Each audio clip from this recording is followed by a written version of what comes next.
etxeko andreak ama bizina dirudi.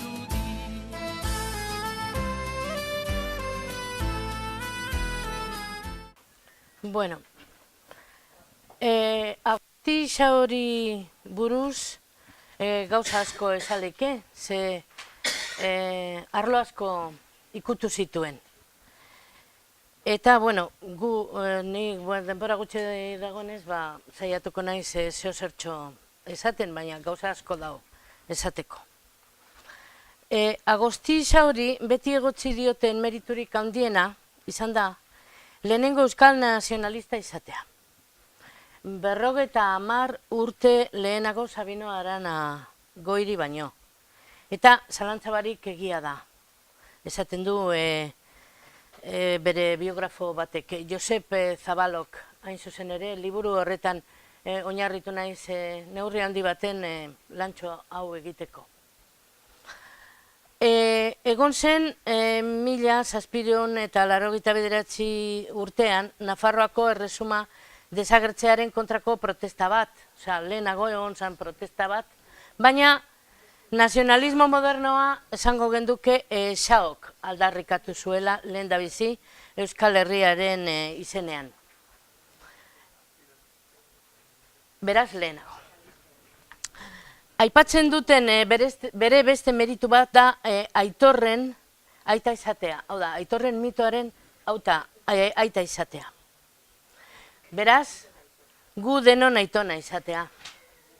Zeren hau esan nahi du Aitor izenak. Ororen aita. Mito hau sortzeko Xaok honako hau izan zuen kontutan. Zuberoako artzainek beren buruak Aitorren semetzat zituztela. Hau da, aitonen edo aitunen semetzat. Gazteleraz hidalgoz. Kantak esaten duen moduan. Altzak ez du bihotzik, ez gaztan berak ez urrik, enian usterra iten ziela, aitunen seme gezurrik. Beraz hor daukago aitunen semek.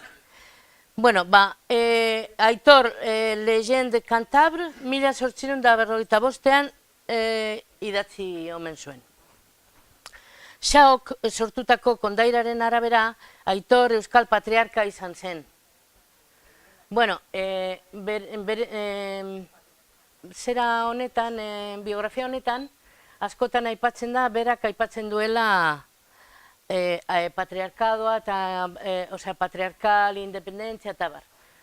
Guk orain uste dugu, Felizek esaten duen moduan, Euskaldunok patriarkalak baino, amaren eskolakoak garela gehiago.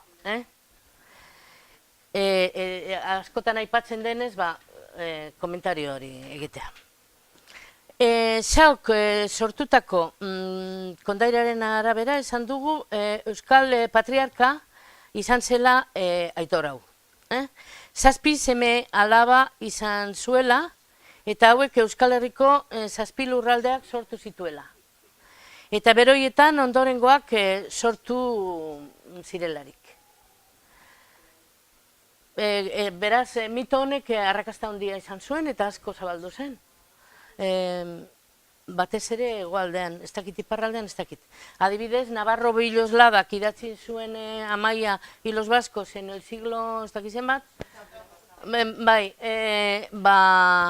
aipatzen da, Aitor eta Amagoia eta beste batzuk. Eta sarreratxo hau egin eta gero apur bat bere biografia kontatuko dut.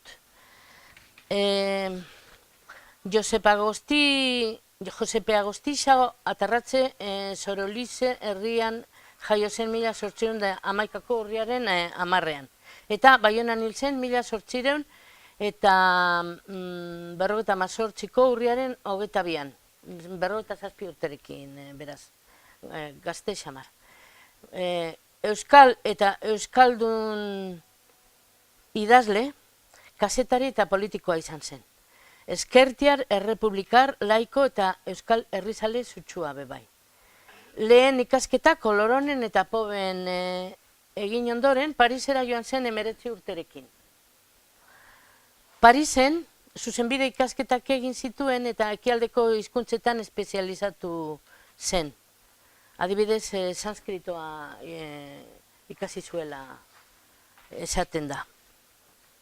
Halaber, kazetari menturazale, ez hori esan dut. Zera honetan, aipatzen du askotan, bidentea zela. Osea, gauza, suposatzen dut horrekin esan nahi dutela, ze behin eta berriro esaten dute, gauzak aurreikusi egiten zituela edo. Eta, adibidez, antza denez, bere garaiko eta antzinako euskaldunez asko idatzi zuen eta Zumalakarregi Karlistarekin fikziozko elkarrizketa idatzi zuen. Gernikaren suntsitzea eta Ipar Euskal Herriko gainbera iragarri egin zituen. Osea, behar bada horregatik hori da arrazoi bat, beste askoren artean, esateko gauzak aurre ikusi egiten zituela. Euskal animismoaren aldekoa zen, eta bere borondatez, kristautasunetik kanpo jarri zuen bere burua. 1858ko Baionako Altxamendu Errepublika Zalearen buru izan zen eta ondoren Pirineo Beherak departamentuko kontseilari nagusi. Euskal Nazio bakarraren alde egiten aurrenetakoa izan zen. Bidasoaren bi aldeetako euskaldunen batasun politikoa eskatuz. Euskal Herri osoan zabaldu zen Aitor irudi literarioa zabalduz. Lau hizkuntzatako euskal hiztegia amaitu gabe utzi zuen, ezin izan zuelako, eta garai hartan elizkizunik gabe lurperatutako lehenbiziko euskalduna izan omen zen. Eta giza askotara euskal abertzaletasunaren aitzindaritzat har daiteke. Hizkuntzalaritza lanak, hemen daude aipatuta, Etude grammaticale sur la langue euskarian, Anton Abadiarekin elkarlanean, Dictionnaire basque, français, espagnol et latin, Histoire primitive des euskarian basque, Beltzuntzeko kondearekin elkarlanean, eta saiakeran, beste lau, narrazio eta novelak beste lau, bestelakoak, asti, begia eta beste izkribu zenbait, hori bere lehenengo liburua izan omen zen, kantutegia, eta aldezkarietan kazetari lan potoloa egin zuen. Lariel famatua, behin eta berriro aipatzen dute, Ariel kaseta horretan, astean ez, egunero ez, baina lau aldez edo ateratzen zena, eta Euskal Herriko gazetan ere bai.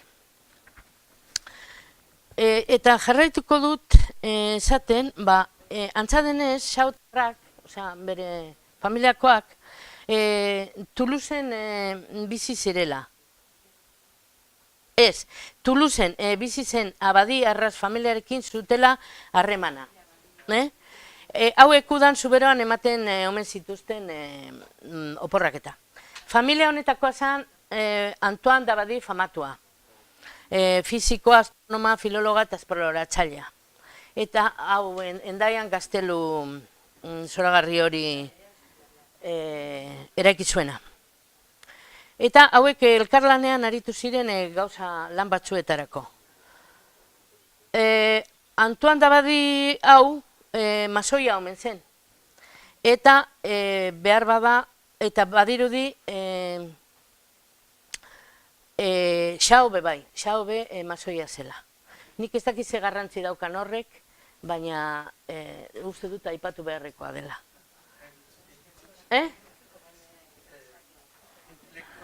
Bai? Zabaltzen zizkion. Bai, nik uste dut bere lana eta bere ikuspuntua, bere kosmobizioa ere neurri handi baten masoi kontu horrek eraginda dela. Adibidez, bere etzat oso importantea zen antza denez, eta bere obra guztiaren bizkarrezurra zen, urrezko garaiari buruz hitz egitea. Urrezko garai hori, batzuk igual jakingo duzue, baina beste batzuk ez, garai idiliko bat zen, gizakiaren hasierako urrezko garai bat, garai hori orain lotzen dute asko matriarkadoarekin, amaren eskolarekin, eta beretzat importantea zen. Eta lotzen zuen euskal mundua, gure bizimodua, gure mundu ikuskera garai horrekin. Ze entzuna zion Humboldti adibidez, arek ere horri buruzko entzundako gauza guztiek nolabait Euskal Herrian eta Euskal Herrian ibili zanean konturatu zen oso beste batzu baino hurbilago geundela garai horretatik.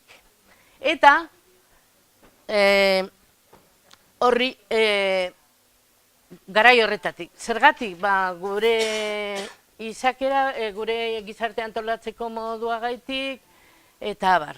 Hori Humboldti entzun zion, eta berak ere jarraitu zuen hori ikertzen. Eta beretzat ere horrela zen. Orduan, Xaurenuz, bai? Bai. Bai.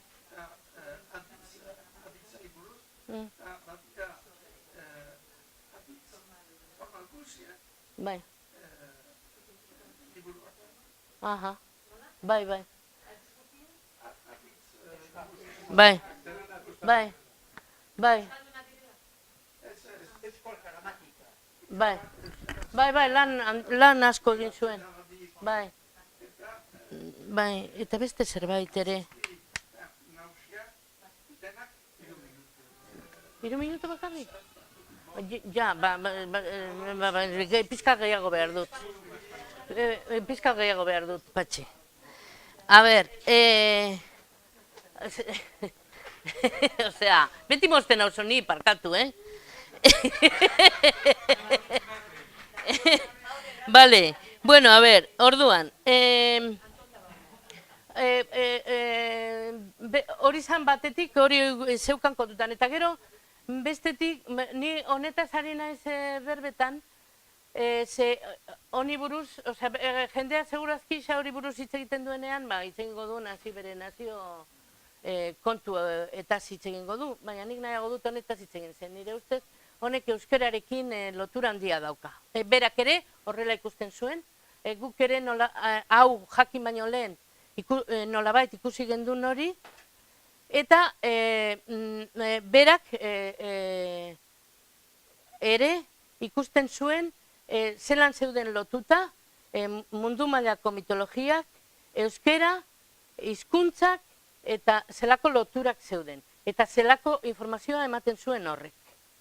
Osea, berak ere aipatzen du hori. Gero, biografian ez da horren zehaztasunik emoten.